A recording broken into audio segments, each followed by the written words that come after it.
The God of War series is a story that spans many years, thousands of years if we're being more exact. God of War Ascension gave us a glimpse of the creation of the Greek universe. The DC Comics told us how Kratos became a Spartan captain. We've also seen some of the great war between the Titans and gods, and more recently, we got to witness the Ragnarok battle itself. Santa Monica has truly done an excellent job at fleshing out this universe, whether it be through games or comics. But despite it being such a rich universe, there are still a couple of time gaps in the story that we know very little about. That's why in this video I want to take a look at what I thought were the 5 most important story gaps that Santa Monica could still make a game, comic, or even a show about. And I'm starting with the moment from God of War Ragnarok itself.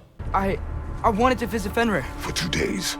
Ever since God of War 2018 was released, the entire God of War community was obsessing about time dilation and how it was going to be used in the sequel. And luckily, this is something that Ragnarok did include in the story. While Atreus was hanging out with Angrboda, he only felt a couple of hours go by. Meanwhile, Kratos felt 2 whole days go by.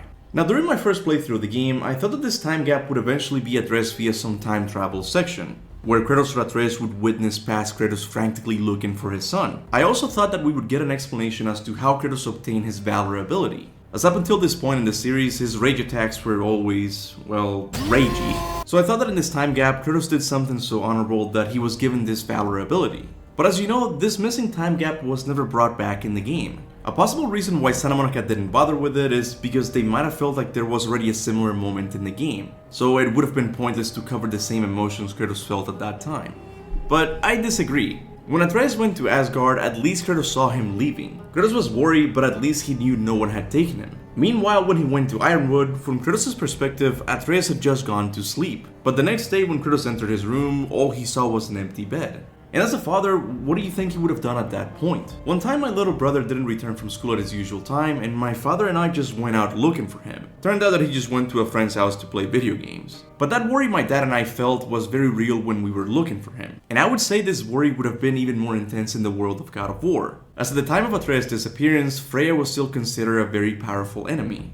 On top of that, it would have also been interesting to see how Odin would have used the situation to his advantage, something that we can see him do more and more as the story progresses. I know this part of the story wouldn't have been very interesting to play, but it could have worked as a chapter in a God of War Ragnarok novel, very similar to how the 2018 novel talks about the day and a half Atreus experienced while Kratos went inside the light. But for some reason, we also never got a novel for the game. So I guess the next best thing could be a short comic like the ones they made for the release of God of War 2018. Another time gap I wish to be explored by Santa Monica is the time Kratos lived on Olympus. More specifically, the time between Ghost of Sparta and God of War 2. From a story perspective, it would just be interesting to see Kratos slowly slip into madness, slowly becoming the monster we see at the beginning of God of War 2. Ghost of Sparta did an amazing job at bridging God of War 1 with the intro of God of War 2, but there's still some unaccounted time that I think would make for an interesting setting. What followed after the events of Ghost of Sparta was nothing short of chaotic for Olympus. At the start of God of War 2, Athena alludes to the fact that Kratos has been destroying many important Greek cities.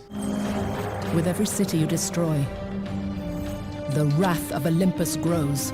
On top of all this destruction, I also think it would be interesting to see Kratos in a setting surrounded by his enemies. This feeling is captured exceptionally well in the God of War 2 novel, which depicts the gods of Olympus as always giving Kratos dirty looks. You can almost imagine them not regarding him as a serious god. Unlike them, he wasn't born on Olympus, he was just given the throne after Ares died. This feeling of isolation Kratos must have felt would be interesting to capture in a story. And if we're talking about a game, I think the most interesting aspect of this hypothetical game would be Olympus itself. This is an iconic location in the series, but it's also one that we didn't spend a lot of time on. With Kratos living there, Olympus could serve as a hub section similar to the fortress in Doom Eternal, where you'll be able to unlock different rooms as you progress in the game.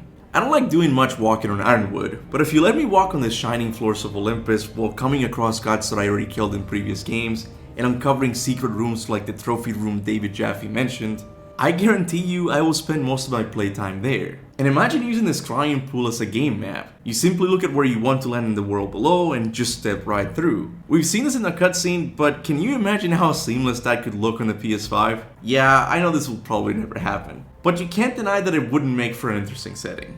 Now, another time gap I think has a slightly better chance of being covered is the attack on Tyr's temple. This event took place 140 years before the events of God of War 2018. It's so late back in the history of the Norse pantheon that Faye at this point doesn't even have the Leviathan axe yet. But I chose the attack on Tyr's temple as the time gap to be explored because it seems to me that this was the moment that forever changed the history of the Norse realm. Similar to how we have BC and AD classification for historical events, the Norse people would have the destruction of Tyr's temple as their way to divide history. Because after this tragic event, the Norse realm in a way entered the Dark Ages. Tyr's unification era was officially over. Instead, there was nothing but realms being separated by time and space, and Odin getting ever more powerful and tyrannical. This to me sounds like an excellent time period for a Fae prequel game. The only downside would be not having the Leviathan axe as a weapon, but I trust that Santa Monica can make another fun weapon to use. They've had a pretty good track record up until now. But once again, the highlight of this time period would be the attack on Tyr's temple. We practically know nothing of how that fight went down. The only thing we know is that Odin sent a bunch of gods and monsters to capture Tyr, and after seeing Tyr in Valhalla, it's fair to say that he didn't go down without a fight. This could give Santa Monica a second chance at doing another Ragnarok-like sequence, and show more Norse gods in the process. It would even be interesting to see some of the gods we already met in a different light. Instead of an emotionally wounded Thor who's dealing with his problems with alcohol, we could see a Thor fully embracing the dark side so many fans wanted to see in Ragnarok. This is also the time when Freya's married to Odin, so it would be interesting to see how she would carry herself in front of a man she's growing to hate more with each passing day. And lastly, we could see the arrival of a young Jormungandr to the past. I'll never get tired of saying this, but a Fae prequel game has so freaking much potential. And we're once again back to a time gap that will probably never be addressed in the series. The Trojan War. The Iliad has to be one of the most influential stories in the Western world. Initially written or performed by Homer, the Iliad was one of the pillars of Greek mythology. In this story, we got to meet some of the most iconic Greek heroes to ever exist. Heroes such as Odysseus, Ajax, Hector, and of course, Achilles! But this isn't just a story about mortals, the gods also play a role in it, as at one point in the story they begin to take sides in the conflict. The story truly is one of the best epics ever written, and it's a shame that Santa Monica hasn't had the opportunity to address it in the series. And before you ask, yes, the Trojan War is a canon event in the God of War series. And not just that, Kratos confirms that he was one of the soldiers who fought in the war. This is cool because it means that Kratos fought alongside heroes like Odysseus and Achilles, and they could even have served as mentors to Kratos. Achilles could have been the one who taught him how to be the ultimate killing machine. And from Odysseus, he learned how to be a cunning warrior who doesn't rely only on just his physical strength. Having the Trojan War as a setting for a God of War game would simply be a fan's wet dream. So, could it happen?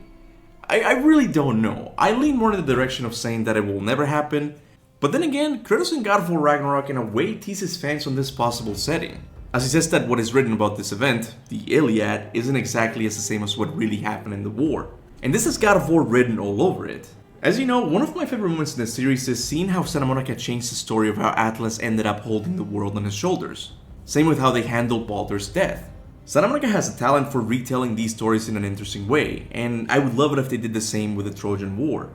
Imagine if the part involving the Trojan horse is completely different from what we're used to. What if Kratos was at the center of it? The possibilities in the settings are just begging to be explored. I would love it if it was a game, but at the very least give us a comic about it. This event is just too iconic not to be addressed in the series. And if they want to tie it even more to the new games, this could be the setting where the original Atreus dies. Now as I come to the end of this list, I only have one time gap that I need to talk about. The events that occurred between God of War 3 and God of War 4.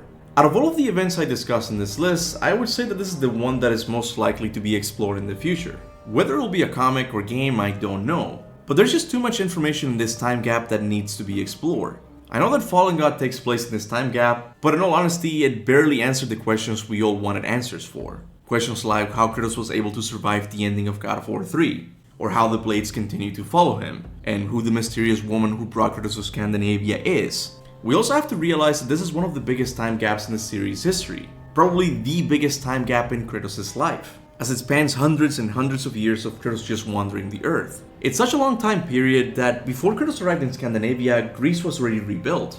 I know this because in God of War Valhalla, Tyr talks about Greece's rebuilding years, which implies that they are past the years of rebuilding. And Tyr knew about this before he was imprisoned by Odin, which was 140 years before the events of God of War 2018. So yeah, Kratos was wandering the earth for a very long time. Enough time to assume that he probably visited other pantheons. Just look at how many cultures, or in this case mythologies, Kratos must have come across while walking the earth. There's just too much material in this time gap to be ignored. And I know I'm not the only one who thought about this. Many fans have already thought of having Kratos meet Faye as the ending of this story. And I think it's great, it shows us the fandom is actively thinking about this time gap. All Santa Monica needs to do is find the right time to talk about it, and I'm sure almost every fan will be there for it. But that's gonna be it for the list, guys. What do you think about my 5 picks? Are there any time gaps that I missed that you would like to see the God of War series tackle? If you do, make sure to tell me about them in the comments section below. If there's enough of them, I might make a part 2 of this video. Now, this is the part of the video where I thank all of my members for their continued support of the channel. And I still want to do that, but I also want to give a special shout out to all of those that have made the transition to my Patreon. People like Wrath, Pavo, Steve Walker, George Sedway, Gohan, and Abjit Shukla. I made this change because I noticed that YouTube is taking a bigger cut as more time goes on. So having a Patreon seems to be the right move for me at the time. Now, if you don't want to move to Patreon, that's totally fine. YouTube memberships will still be available on the lowest price because I know some of you really like the badges and emojis. But all of the other perks will be available on Patreon. So if you want to make sure that all of your money goes to the channel you're supporting, consider becoming a Patreon for the same price. But again, if you don't want to do it, that's totally fine. I want to remind you that I'm really appreciative of everyone who has supported the channel throughout these years. Your contributions will never be forgotten, and as I always say, from the bottom of my heart, thank you. I would also like to thank everyone who likes and shares my videos. I know it doesn't seem like much, but trust me, it really does help. And with that said, thanks for watching. And remember, go forth in the name of Olympus.